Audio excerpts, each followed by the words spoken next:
예수 읽기, Reading Jesus라는 주제를 가지고 하나님의 말씀을 나누고 있습니다. 지난주에는 왜 성경에서 우리가 예수님을 읽어야 하는가 세 가지 정도 살펴보았습니다. 성경 기록 자체 목적이 그러하다는 겁니다. 성경의 기록 목적은 하나님께서 타락한 인류를 예수님을 통해서 구원하시려고 하는 하나님의 메시지입니다. 그래서 구약 성경 어느 곳을 읽어도 예수님의 눈으로 읽어야 된다고 말씀드렸습니다. 두 번째는 예수님께서 성경을 읽을 때 예수님 눈으로 읽으셨다라는 것, 제자들도 마찬가지고 사도 바울도 마찬가지입니다. 바울은 구약에 정통한 사람이었지만 예수님을 만나기 전에는 구약을 율법으로 읽었는데 예수님을 정말 만나고 나니까 구약에서도 움직이고 있는 예수님을 발견하게 된 것입니다.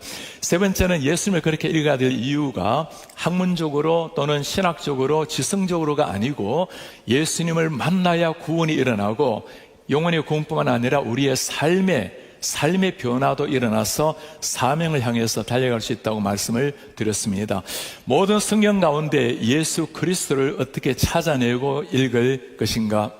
우리가 잘 알고 있는 티모티 켈러 목사님이 쓴 글이 하나 있습니다.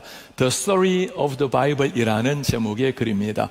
성경 이야기, How the Good News about Jesus is Essential. 어떻게, 왜 예수의 복음이 핵심인가?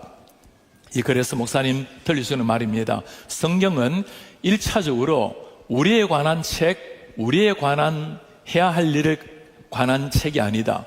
1차적으로 우리에 대한 것이나 우리 해야 될 일이 아니고 성경은 예수에 관한 책, 예수께서 행하신 일에 관한 책, 그렇습니다. 예수님이 누구시며 무엇을 하셨는가를 보여주고 그 다음에 성경의 가장 위대한 이야기인 까닭이 무엇입니까? 이 이야기에는 영혼을 변화시키고 삶을 변화시키는 능력이 있다는 겁니다. 모든 성경을 통해서 예수님을 만날 때 구원이 일어나고 예수님을 정말 내 주인으로 모시게 될 때 내 삶의 변화가 일어난다라는 것.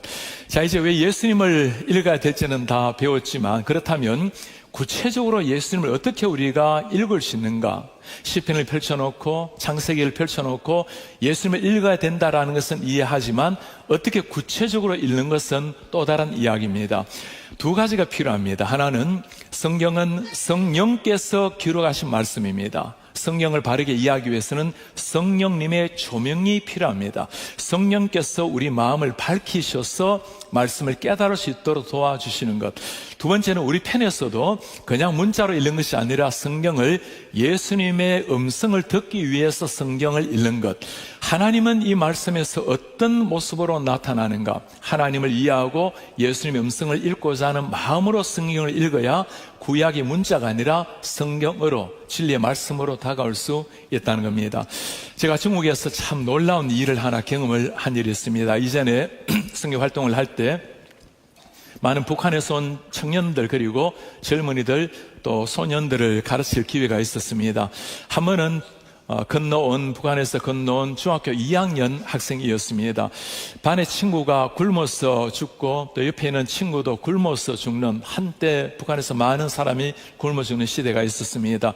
너무나 고통스러운 그 삶을 살다가 저에게 그렇게 말을 해요. 그 어린 아이가 목사님, 그때는 목사님이라는 얘기는 안 쓰고 정말 인생이 무엇인지, 그 어린 소년이 인생에 대한 무상함, 허무감을 느꼈다는 거예요. 그리고 개미굴을 찾는 게 겨울에 하는 일입니다 해요. 여러분, 개미굴이라는 게 개미들이 겨울에 먹으려고 음식을 날라요. 그럼 그 개미굴을 찾으면 그 쌀알, 그 음식들이 있는데 그걸 찾아내어서 끓여 먹는 게 일이라는 거예요. 어쩌다가 개미굴을 잘 만나면 그날은 참 수지 맞는 날이에요. 그 이야기를 들려주는데 참 제 눈앞에서 일어난 일이 믿겨지지가 않을 정도였습니다. 결국에는 탈북을 했고 가까운 연길에 와서 너무 허기져서 지쳐서 한 한국 글자가 있는 병원 복도에서 쓰러져 있는 것을 그 병원장이 찾아서 집으로 데려가서 키워주었습니다. 그분은 조선족 의사분이셨고 제가 그 집에 한때 좀 머물렀습니다. 이 아이가 얼마나 잘 먹고 자라나는지 1년이 안 되는데 키가 30cm나 자라났어요. 그리고 그 친구를 가르치던 선교사님이 저에게 부탁을 해요. 이 아이가 이제 성경을 수백 번을 몇 년 동안 계속 성경을 읽고 성경을 거의 암송할 정도로 많이 읽었는데 예수님을 만나지를 못했다는 거예요. 목사님, 이 아이가 예수님을 만날 수 있도록 도와주세요. 제가 창세기를 펼쳐놓고 계시록까지 며칠 동안 말씀을 가르치는데 창세기 1장부터 시작해서 창세기 3장 15절에 도착했습니다. 오늘 우리가 읽었던 말씀입니다. 내가 너로 여자와 원수가 되게 하고, 이걸 성경을 모르는 사람이 읽으면 우리는 이 말씀이 이해가 되지만 모르는 사람이 읽으면 나는 하나님이라는 걸 알겠죠. 너는 뱀입니다. 뱀으로 여자와 원수가 되게 하고, 여자는 하와겠죠. 원수가 된다는 말이 무슨 말인가? 너의 후손도, 이 후손은 또 누구를 말하는가? 여자의 후손과 원수가 되게 하려니. 아니, 뱀의 후손도 여자의 후손도 원수가 되게 한다는 말, 여자의 후손은 네 머리를 상하게 한다. 이게 무슨 말인가? 너는 그의 발꿈치를 상하게 한다. 이게 아는 사람은 예수님에 대한 말씀인 줄 깨닫지만 모르는 사람이 읽으면 전부 다 수수께끼 같은 말씀이에요. 자, 먼저 이 말씀을 우리가 좀 이해하고 넘어가기를 바랍니다. 내가 너로 여자와 원수 되게 하고 여자의 후손은, 하와의 후손은 너의 머리를 상하게 한다. 머리 상하게 하는 건 죽인다는 거죠. 여자의 후손이 누구일까요? 우리가 일반적으로 후손이라는 말을 쓰면 그의 자손들, 복수를 가리키는 말처럼 들립니다. 그러나 이 후손이라는 단어를 히브리어로 살펴보면 본래 후손이라는 게 째라라는 단어가 있어요. 그 째라라는 단어가 연결이 되어 쓰여지게 되면 째라흐 후 이렇게 나옵니다. 째라후 이렇게 나오는데, 후손, 후라는 말이 나오는데 여기에 우리말로 번역하면 그라는 말이에요. 후손인 그가. 그래가 난 다음에 여러분 말씀 다시 한번 보시겠습니까? 영어로 성경을 보면 her offspring, 그녀의 후손인, 그리고 he shall bruise your head. 우리말에는 이게 he가 없는데 영어 성경에 보면 그가 너의 머리를 박살낼 것이다. 자, 원문에도 영어에도 보면 그라는 게 나옵니다. 후손이 몇 명이라는 거죠? 한 사람 그라는 겁니다. 이 그가 누굽니까? 우리가 잘 알고 있는 것처럼 예수님이십니다. 갈라디아서에서는 이 예수님을 두고 이렇게 표현합니다. 때가 참에 하나님이 그 아들을 보내사 여인의 여자에게서 나게 하시고, 때가 된 거예요. 하나님 약속대로, 창세기 약속대로 아들을 보내셨는데 여자에게서 나게 하시고 창세기 3장 15절에 한 약속을 이루어 주신 겁니다. 자, 그렇다면 창세기 3장 15절 말씀을 가지고 우리 신약과 연계해서 한번 말씀을 살펴보기를 원합니다. 이 도표를 한번 보시면 창세기 3장 15절을 두고 우리가 부르기를 구약의 복음, 구약의 원시 복음이라고 부릅니다. 프로토 에반젤리움이라고 부르는데, 구약의 원시 복음이라는 말은 구약의 가장 복음을 밝히 드러냈다는 것이고, 신약에는 요한복음 3장 16절 있잖아요. 하나님이 세상을 이처럼 사랑해서 독생자 주셨다는 것, 그걸 미리 보여주셨다는 거예요. 몇 가지 내용이 나오는데, 여자의 후손이 뱀의 머리를 상하게 할 것이다. 신약으로 보면 예수님이 십자가와 부활로 사탄의 권세를 꺾은 걸 말하는 거죠.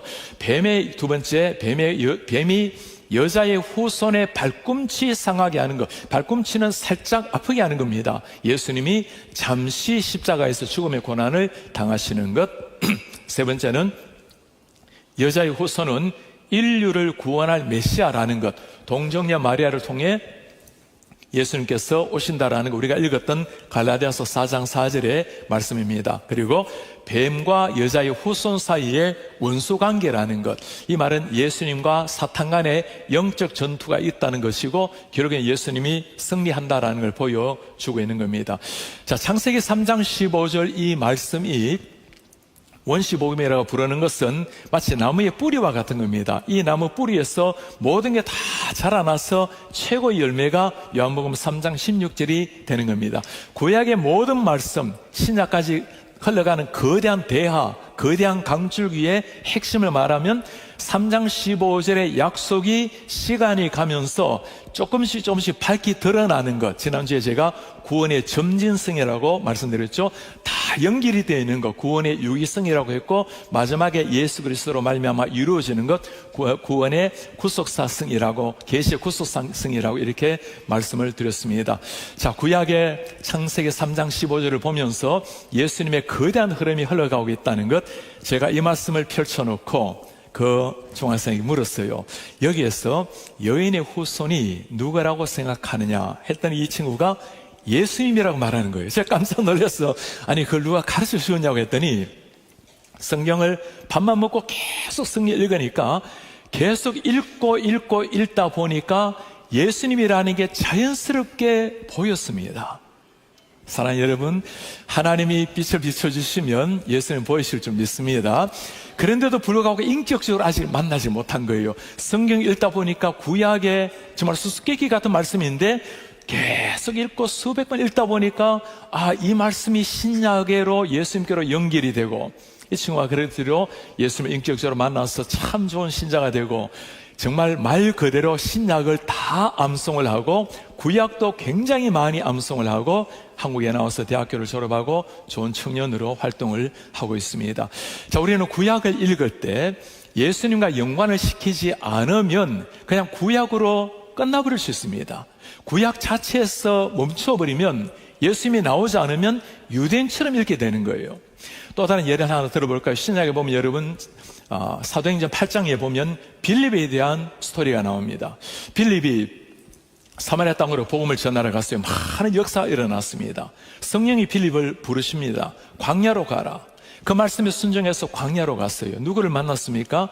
구스네시를 만납니다. 가서 성경 읽는 구스네시를 발견했어요. 정말 그 에티오피아 이방인인데도 불구하고 예루살렘에서 예배하고 돌아가는 길에 성경 읽는 걸 보면 참 귀한 분입니다. 하나님의 그 귀한 분을 빌립을 보내셔서 예수님을 만나게 하는 장면인데, 여러분 성경에 무슨 말씀 읽은지 기억나십니까?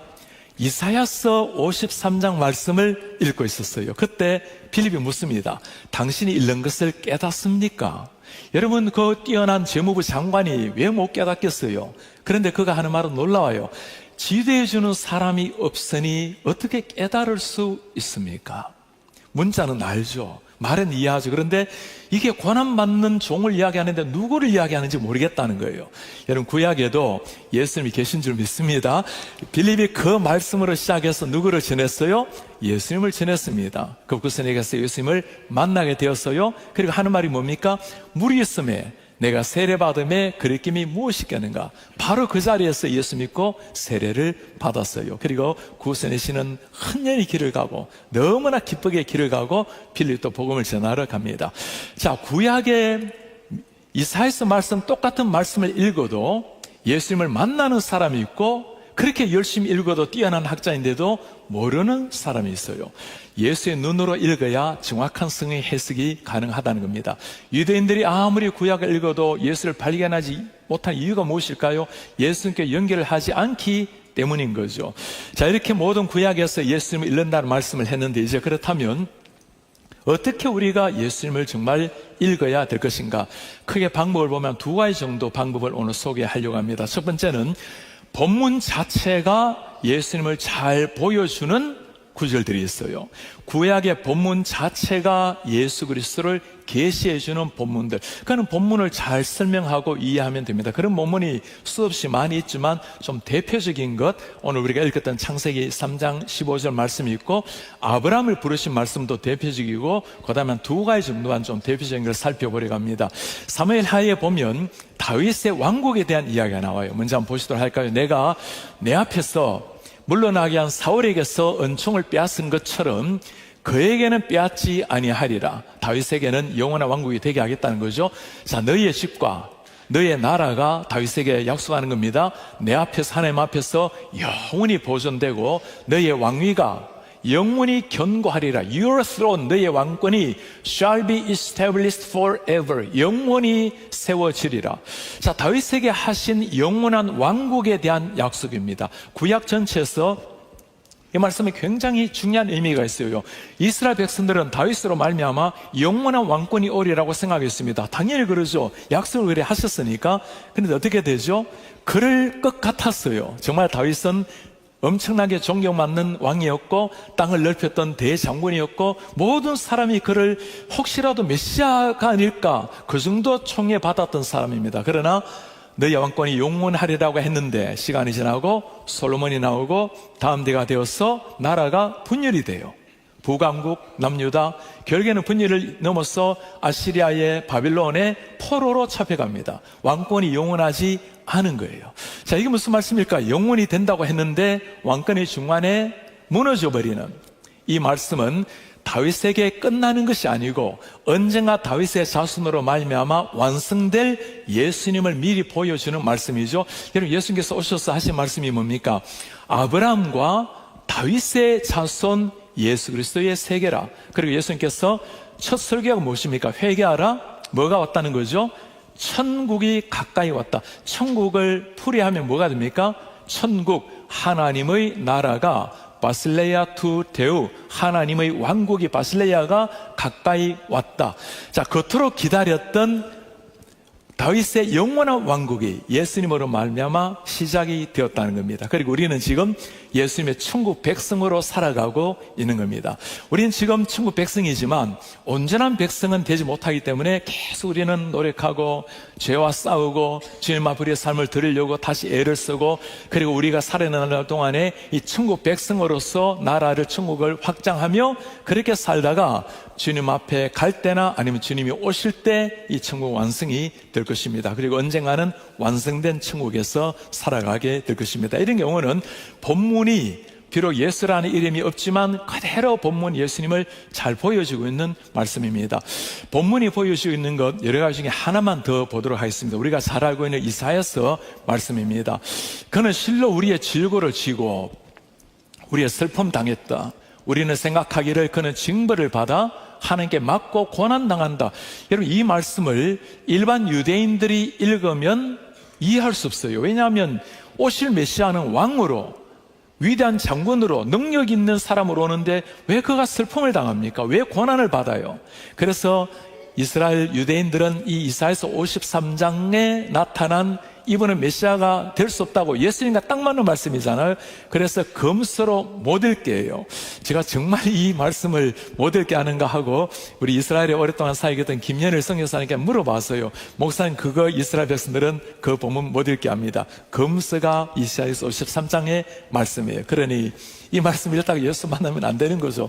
이제 예수 만난 우리가 예수를 염두에 두고 한번 읽어보십시오. 예수님은 실로 우리의 질고를 지고 우리 슬픔 당했고, 그런데 우리 생각하기를 그는 징벌을 받아 하나님께 맞고 고난을 당했다고.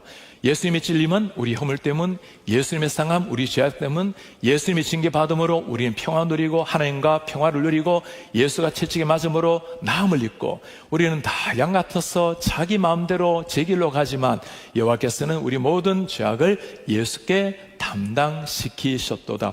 구약에서 예수님에게 일어날 일을 가장 정확하게 표현해 주고 있는, 그러니 이사야서 이 말씀이 다가오실 예수님의 고난을 정확하게 보여주고 있다는 겁니다. 왜 이스라엘 백성들이 예수님을 믿기가 그리 어려울까요? 그 메시아는 고난받는 종이 아니라 위대한 왕으로 로마를 없애버리고 우리를 구원할 위대한 왕으로 오실 텐데 이 고난받는 메시아가 도저히 이해를 할 수가 없는 거예요. 그러나 이미 하나님께서는 찬란한 왕이 아니라, 그분은 왕이셨지만 겸손한 종으로 오셨고 우리 죄를 위해서 고난받을 그 메시아를 우리에게 보여주신 겁니다.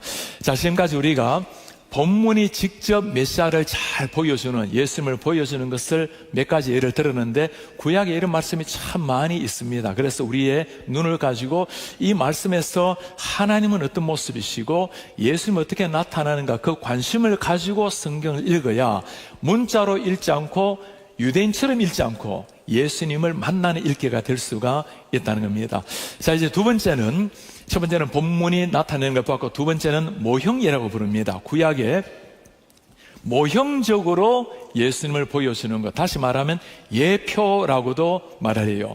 타이프라고 부르는데, 먼저 성경 말씀만 보시겠습니까? 로마서 말씀을 보면 아담으로부터 모세까지 아담의 범죄와 같은 죄를 짓지 아니한 자들까지도 사망이 왕노릇하였나니, 왜 그래요? 아담은 오실 자의 표상이라, 모형이라, 옛날에는 표상이라 쓰는데 요즘 번역은 모형이라고 써놨습니다. 아담이 was a type of the one who was to come. 앞으로 오실 자의 타이프라는 거예요.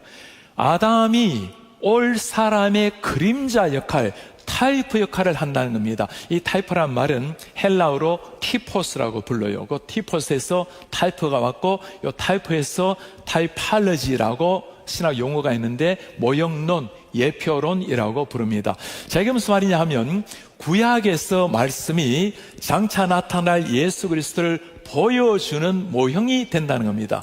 어떤 게 모형이 될까요? 그림자가 된다는 건데 한 세 가지가 있습니다. 첫 번째는 사람이 예수님을 예표할 수가 있고, 두 번째는 사건들이 예수님을 예표할 수 있고, 세 번째는 제도가 올 예수님을 예표할 수 있습니다.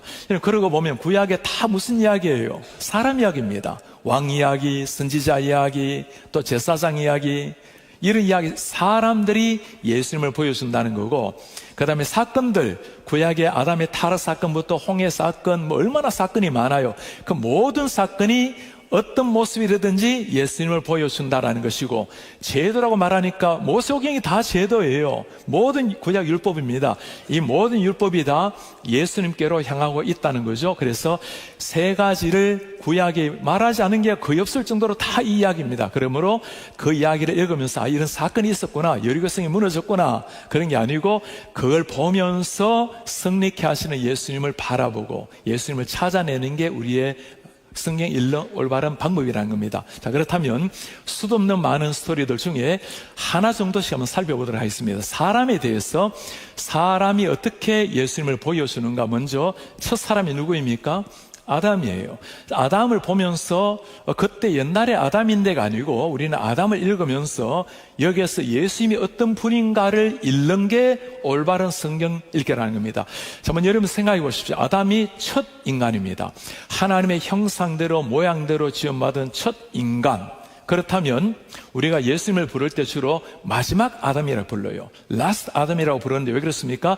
아담은 첫 하나님의 형상이라면 하나님의 형상 자체, 신약에서 뭐라 말하죠? 예수님을 그분은 보이지 않는 하나님의 형상이요라고 말합니다. 그러니 아담은 장차 올 온전한 예수님을 보여준다고 말할 수 있고, 아담이 했던 일이 중요한 게 있어요. 아담은 구약에서 왕으로서 역할을 했고, 선지자 역할도 했고, 제사장 역할도 했습니다. 자, 이게 무슨 말일까요? 하나님이 아담에게 주신 직분이 뭡니까? 다 땅을 다스리라고 말합니다. 다스리는 건 누가 하는 일입니까? 왕이 하는 일입니다. 제가 자주 강조했는데 말라크란 말은 다스리다고, 말레크가 되면 왕이 됩니다. 왕이 다스리는 일이에요. 그러니 아담에게 주신 일이 왕적 권한입니다. 그 다음에 두 번째, 아담과 하나님이 대화한 거예요. 선지자가 하는 일이 뭐죠? 하나님 말씀 듣고 대화하는 겁니다.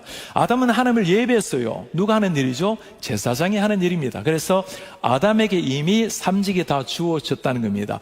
진정한 이 왕과 제사장, 선지자 삼직을 다 이루신 분이 누굽니까? 우리 예수님이십니다. 자, 그렇다면 이 아담 한 사람이 어떻게 예수님을 보여주는지 구체적으로 성경을 통해서 한번 살펴보기를 원합니다. 우리 로마서 말씀 한번 보시겠습니까? 그러므로 한 사람으로 말미암아 죄가 세상에 들어오고, 누구죠? 아담입니다. 죄로 말미암아 사망이 들어왔고, 그렇죠? 모든 사람이 이와 같이 죄를 지었으므로 사망이 모든 사람에게 이르렀다. 이걸 가지고 이제 많은 사람은 물어요. 아니, 아담이 지은 죄인데 왜 우리가 죄인입니까? 오늘 이 말씀이 그렇게 말하고 있죠. 아담의 죄로 말미암아 그 영적 죄의 DNA가 우리까지 흘러내려 온다는 겁니다. 깨끗한 물에 먹물 한 방울 떨어뜨리면 모든 물이 다 오염이 됩니다. 그것처럼 아담의 범죄로 말미암아 우리까지 영적 DNA 죄가 흘러온다는 것. 그런데 그게 놀라운 것은 그다음 말씀입니다. 한 사람이 순종하지 아니함으로, 아담이 불순종함으로 많은 사람 죄인 된 것처럼 한 사람이 순종함으로 많은 사람이 의인이 되리라. 아담으로 말미암아 범죄는 아프지만, 그러나 예수님의 순종으로 말미암아 우리까지 의인이 되는, 여러분, 예수님이 십자가 죽음이 나와 무슨 관계가 있단 말입니까? 바로 이거예요.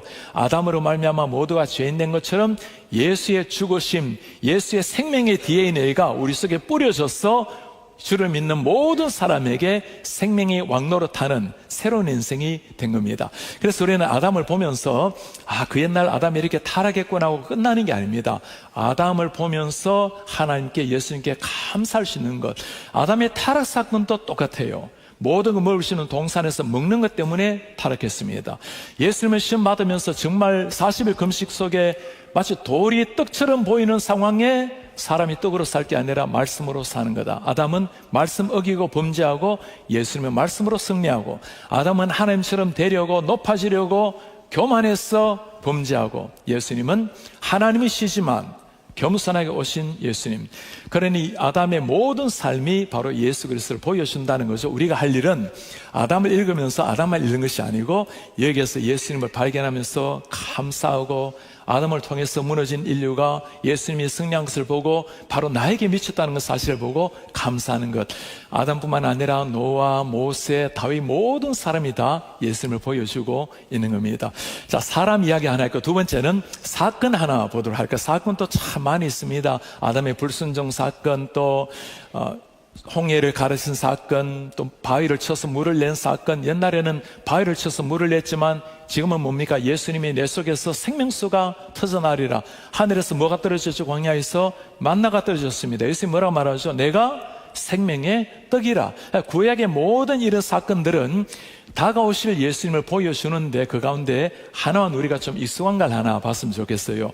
구약의 광야에서 이스라엘 백성들이 불평을 합니다. 원망을 해요. 그리고 모세를 비난을 합니다. 하나님께서 그들을 죽이시기 시작합니다. 그때 피할 길을 만들어 주셨어요. 뭘 만들어 주셨죠? 놋뱀을 만들었습니다. 그리고 말해요. 저 놋뱀을 보는 자마다 살리라. 여러분, 놋뱀을 본 사람이 어떻게 되었죠? 약속대로 살아났어요. 우리 성도님들 제가 한번 물어보고 싶은데, 자, 여러분들은 죽어가다가 놋뱀을 보면 살려라. 옆에 사람 보니까 정말 죽어가다가 살아났어요.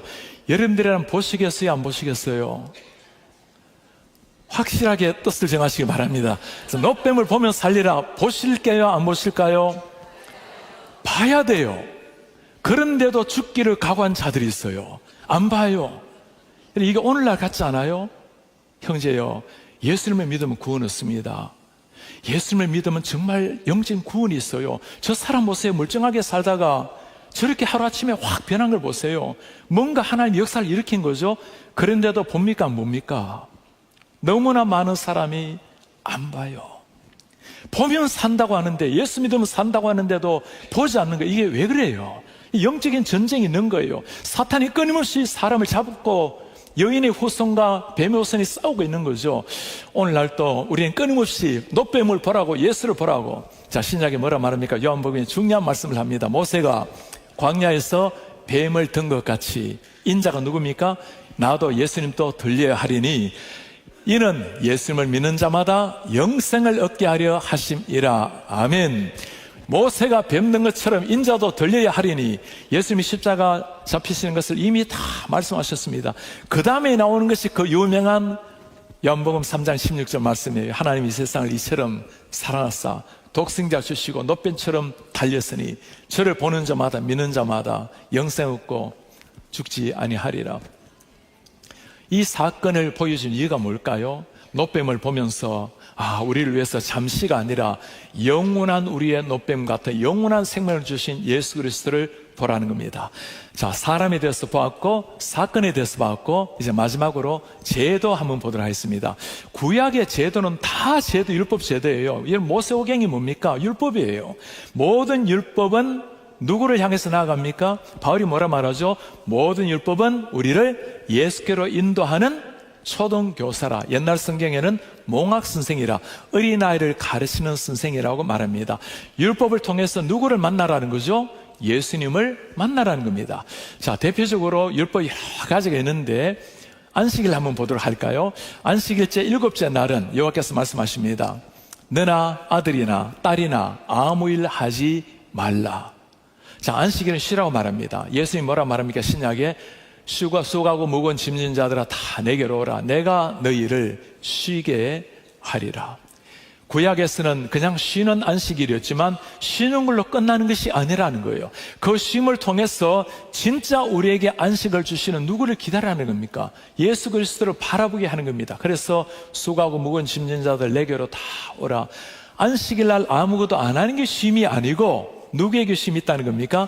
예수님 안에 쉼이 있다는 겁니다. 자, 세 가지를 우리 보았습니다. 예표가 될 수 있는 것, 사람, 그리고 사건, 그리고 제도. 구약에는 다 이런 이야기들이에요. 선지자 이야기, 왕 이야기, 제사장 이야기. 이게 다 누가 하는 일입니까? 예수님이 하신 일이에요. 예수님이 왕이시죠.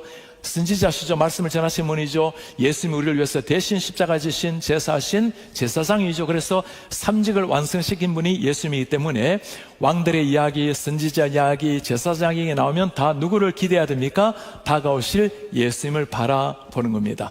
저는 우리가 구약 성경을 읽으면서 어떻게 예수님을 찾을 것인가를 보았는데, 첫 번째는 본문이 직접 이야기하는 경우, 그 다음에 모형이라고 예표라고 부르는 타이프, 그림자를 찾는 것인데, 사람이 될 수도 있고 제도가 될 수도 있고 사건이 될 수가 있고, 그렇게 성경을 보면 아주 쉬운 일은 아니지만, 그러나 이런 눈으로 성경을 읽기를 시작하면 하나님에서 다 예수님의 숨결을 맡을 수가 있다는 겁니다. 그 만나라고 성경을 주신 거예요. 구약 성경은 다가오실 메시아를 만나보라고 주셨는데, 읽어도 눈이 가려져 있는 사람이 있는가 하면 읽고 예수님을 만나는 사람이 있는 겁니다. 우리 성도님들, 신약뿐만 아니라 구약을 읽으면서도 이 예수 만나는 우리가 되기를 축복합니다. 저희 교회에 최근에 제가 지난달에 설교하면서 소개했던 한 성도님이 계십니다. 우리 블레싱 여성 예배 나와서, 교회 처음 나와서 예수님을 만났어요. 우리 권사님의 일대를 통해서 예수님을 만났어요. 여러분, 예수님을 만났다라는 표현이 죽은 자가 살아나는 겁니다. 너무너무 기쁘게 감격스럽게 학교에 아이 데려가는데, 그 아이 친구 엄마가, 아니 당신 얼굴이 그렇게 밝은 걸 보니 누굽니까? 교회를 다닙니다. 교회에 같이 전도를 해왔어요. 그분이 교회 나왔다가 똑같은 권사님에게 1대1을 받기 시작했습니다. 그때 받기 시작했다고 했는데, 그분이 둘째 주에 예수님을 영접을 했어요. 할렐루야. 주님을 만나고 난 다음에 이분의 가슴 속에 또 변화가 일어나기 시작했어요.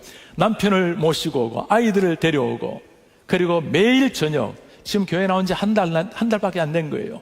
매일 저녁 성경을 읽으면서 가족이 함께 묵상을 해요. 그리고 지난주에는 자기를 전도한 그분을 모시고 새벽 기도를 나오셨어요. 할렐루야. 와, 우리 하나님 하신 일이 정말 놀랍지 않습니까? 일이 거기에서 그치지 않았어요. 처음에 전도되어 왔던 그분께서 이제 본인이 예수님을 믿고 나니까 가족이 보일 것 아닙니까? 한국에서 어머니 아버지가 오셨어요. 몇 달 어느 정도 우리 교회를 다니셨습니다. 목사님, 우리 어머니 아버지를 위해서 기도해 주세요. 정말 눈물로 그 기도를 받은 그 딸을 보면서 어머니 아버지에게 하나님 역사하실 줄 믿고 있습니다. 그리고 시아버님이 돌아가실 때가 되었어요. 너무너무 아픈 마음에, 시아버지가 예수 믿고 돌아가셔야 되는데 영권 분이십니다, 남편께서.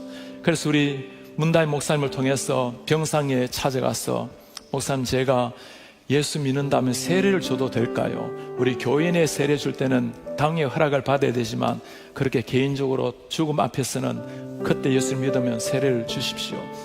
그렇게 예수님을 전하고 병상에서 8번을 확인했대요. 예수님을 정말 믿겠는가? 믿겠습니다. 예수님 나시는 맞습니까? 맞습니다. 그렇게 하고 거기서 감격스럽게 예수님을 믿고 수돗물 받아서 그 자리에서 세례를 주셨어요. 그 ICU에서 병원에 그 미국인들이 얼마나 기뻐하며 박수를 치고 이 마지막 순간에 한 명의 영혼이 탄생하는 순간, 그리고 그 부부를 제가 만나게 되었습니다. 아버지 돌아가시기 전에 기도하는데, 기도를 마치고 났더니 남편께서 그렇게 말씀을 해요. Such a burden was lifted. 목사님, 내 마음의 짐이 이제 다 사라지게 되었습니다. 추수감사절 지난주에 주님의 부르심을 받게 되었어요. 예수님을 만났을 때 나타나는 변화입니다. 우리가 성경을 읽으면서 그냥 읽는 것이 아니라 거기에서 예수님을 만나게 되면 내 가슴 속에 주님으로 말미암는 그 구원의 감격이 일어나게 되면 내 속에 사시는 주님이 주체없는 그 기쁨을 주시고, 이 기쁨 자체가 전도의 통로가 되고, 그 기쁨으로 가족이 변화되고, 돌아가시기 직전에 어르신이 변화를 받고 마음을 열고 예수님을 만나게 되고, 오늘 또 구원의 역사를 이루고 하는, 이것이 우리 하나님의 구원 스토리인 줄 믿습니다. 그것이 성경을 주신 이유예요. 모든 성경을 통해서 예수님을 만나서 구원을 얻고 예수님 앞에 살아내고, 그것을 끝내는 것이 아니라 이 구원의 말씀을 한 사람 한 사람에 전해서 그로 하여금 구원의 역사가 일어나게 하라. 사는 성도님들 관심이 어디에 있습니까? 이 예수님을 사랑하는 마음으로 성경을 읽고 예수님을 사랑하는 마음으로 영혼을 바라보고 오늘도 우리를 통해서 구속의 역사, 구원의 역사를 이루시기를 원하시는 주님 앞에 생명을 선물로 올려드리는 이런 하나님의 사람들 되시기를 주의 이름으로 축복합니다.